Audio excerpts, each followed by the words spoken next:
Hey now, today we're going to take a look at Pairs from Cheap Ass Games. I love saying the name of their company, Cheap Ass Games. This is what they dub a pub game, and I can see that for sure because the game does not take up a lot of space. It can fit a lot of players, and it's very simple and very fast. You'll have it up and running in a couple of minutes. Essentially, it's just a light card game. There's not really a lot of theme to it, although as part of the Kickstarter campaign for this game, you can buy like one of, I don't know, 15 different types of decks, maybe somewhere in that ballpark figure, each with different art. I chose the one, I don't know what this is from, if it's a webcomic, but it's like, it's called The Princess and Mr. Whiffle, and it's like toys and stuffed animals and things in like horrific situations, which tells you all you need to know about my personality. But the game is very simple. The deck is all numbered cards, and the way the numbers work are that there's 1 1, 2 2s, 3 3s, 4 4s, and so on and so forth. And much like Hearts, which was my favorite traditional card game, the goal is to take as little points as possible before someone hits a certain threshold. So let's go ahead and take a very brief look at how the game is played, because the game is very brief. Then we're going to come back. I'll let you know what I think.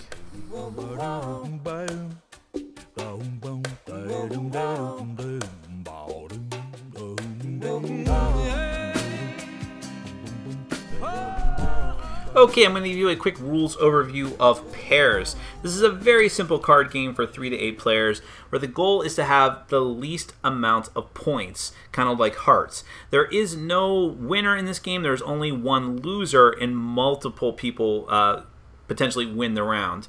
So how the game is going to work is you'll just shuffle up this deck of cards, and in the deck there are cards numbered from 1 to 10, and whatever the number of the card is, that's how many cards are in the deck. So there's 1 1, 2 2s, 3 3s, 4 4s, 5 5s, and so on, so you get to 10 10s. And they all have kind of crazy, macabre, stuffed animal artwork on them. By the way, I just figured I'd point that out. So you'll shuffle up all of these cards, and then you'll burn 5 of the cards in the deck. You'll do this every time that you have to reshuffle. Whenever you run out of cards, you'll reshuffle and burn 5 more cards. So we'll take 5 cards out, and the reason you do that is to keep people from guessing too accurately how many cards are left in the deck, because you're just not sure which cards have been taken out. So once you do that, you're going to deal 1 card face up to everyone that's in the game. Let's just go ahead and say this is a 4-player game of Pairs, since it's easier for the camera. And you're going to look at who's got the lowest card. Now, this is actually a good example because we have a tie. Now, normally, if there's not a tie, whoever's got the lowest card is just going to go first. But if there is a tie, you have to deal out cards to the tied players to see who breaks that tie and who has the lowest card. And if it's a pair, you just ignore it. So, this is a very odd example. But, okay, so you'll keep these like that. This player had the lowest card of the 2 of them of the second one that was dealt. So that player is going to go first. Now, on your turn, very simply, you're going to, oh, by the way, cards are always discarded face down when they're discarded. On your turn, you either hit or you fold. That's hit or fold. That's all that you can do. If you hit, you take a card from the top of the deck and put it face up in front of you. If you fold, you decide that I'm not going to even try to hit on this turn. I'm just going to take some negative points, in which case you get to choose whatever card you want from the face-up cards in front of each player. Remember, points are bad in this game, so you're gonna want to take the lowest card, which in this case would be one of the 4s. But if you decide to push your luck, you can go ahead and hit. Now, the bad thing about hitting is that now if you hit and the card is a different card than the ones you already have face-up in front of you, nothing happens. You're fine. Play goes to the next player, and that player can hit. So there's a 10. Well, there's another 10. These players are deciding to hit. And this is fine. Everything's working out just fine. Oops, now we got a problem. This player decided to hit, but now he has paired up. He just drew a card and is a duplicate of a card that he already has, so now he is paired. What's bad for that player is that now he must take that card, which is the 9, put it off to the side. Those are 9 points that he just took, whether he likes it or not. Now the round ends. All of the cards that everyone else has face up in front of them are going to get discarded. But that player is going to keep that card as the positive points against him, because those are bad. Then you will continue again and deal out cards to see who goes first. Wow, another tie. That's very odd. I thought this was shuffled pretty well ahead of time. But anyways, you're going to keep going like this until someone hits a certain threshold of points. For a 4-player game, it's 16 points, but a 6 or more player game would be only 11 points. Whenever someone has that many points, they are the ultimate loser and the game is over. Otherwise, you're going to continue to keep playing. Once the deck runs out, you'll reshuffle, continue dealing, and so on. Every time remembering to burn 5 cards in order to keep the information imperfect. That's Pairs. It's not any more difficult than that. Pairs just works. It's not the deepest game in the world, nor is it supposed to be. I don't think anyone's coming into that thinking that.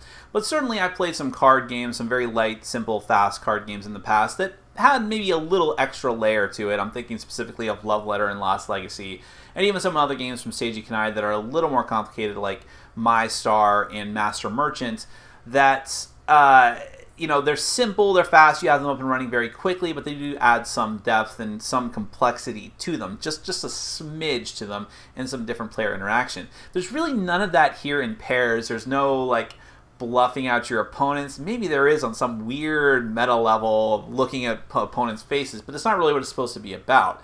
It's just a push your luck game. It's, am I going to draw another card? Knowing the probability of it's push your luck and probability. There's this many cards still out here. I think I remember seeing a couple of 10s in the discard pile, the burned cards. I see a couple of 10s out here now, but there's only this many, 15 or so cards left in the deck. How likely is it, that I'm going to draw one of those? But if I just take points now, is it going to push me over the edge? Am I willing to take those points? Am I in the lead? Does it matter if I take a 5 or a 7 right now? So that is the whole crux of the decision of the game. And I've been very hard on games in the past that were too simple, that only had like one decision.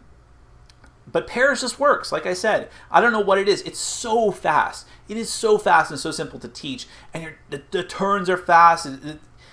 I have a soft spot for card games like this. And like I said in my intro, I enjoy Hearts, or it's the one traditional card game I love the most. I hate Spades.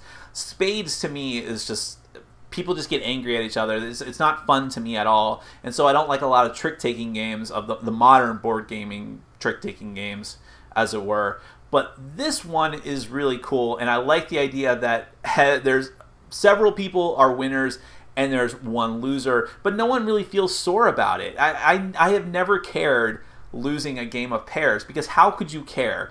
It's so fast and fun, and it's fun to see someone just like say, okay, the deck is, we just shuffled the deck, and I see 2 4s out there, and I've got one of them. There's no way I'm going to draw one of the 4s, and I draw a 4. It just happens, and it's totally random, but it's fun. It's funny. You play this when you're drinking with people, and you will have a blast. For some bizarre reason, I feel like buying more decks of it for no reason whatsoever, even though they're all the same, but I just want different artwork. But that's kind of the influence the game has on you. It's just that it's so fun and kind of addictive in a way, and it's cheap. Hence, cheap ass. But it's a neat game. It's not going to be for everyone. There are going to be people that are just not into such... you're just going to find people that just aren't into having fun. And this game's not going to work for them. But my group had a ton of fun with it, because we're all a bit more lighthearted here. And I think that definitely if you're playing with people who are completely new to all these different types of games, this, even more so than Love Letter, is going to be the game to play with them. It's like baby steps, man, and this one just happens to be a lot of fun. So I do recommend it. It's not too deep, but I think you'll have a lot of fun with it. That's Pairs from Cheap Ass Games. My name is Nick. This has been Board Game Brawl, and I'm reminding you to get out there and game every day in every way. Take care.